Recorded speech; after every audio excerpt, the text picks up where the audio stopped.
regions are no longer part of Ukraine and their sovereign territory. To put it simply, Russia just announced that it is carving out a big chunk of Ukraine. Last night, Putin authorized Russian forces to deploy into these regions.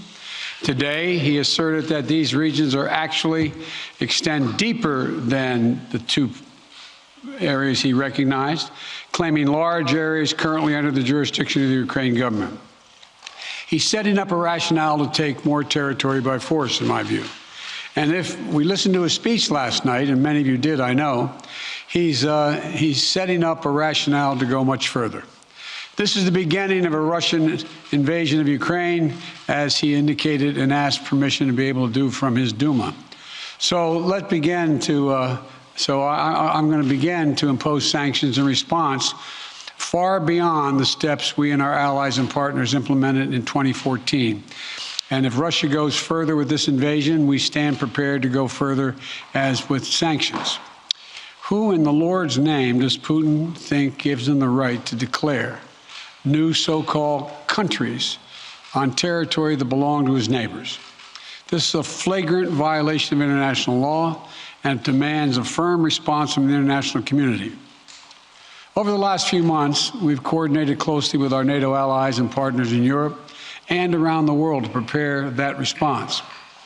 We've said all along, and I've told Putin to his face more than a month ago, that we would act together. And the moment Russia moved against Ukraine, Russia has now undeniably moved against Ukraine by declaring these independent states. So today, I'm announcing the first tranche of sanctions to impose costs on Russia in response to their actions yesterday.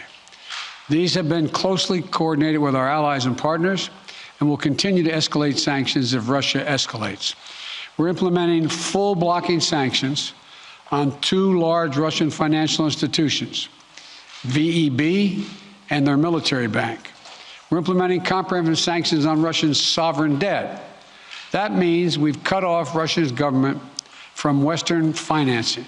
It can no longer raise money from the West and cannot trade in its new debt on our markets or European markets either.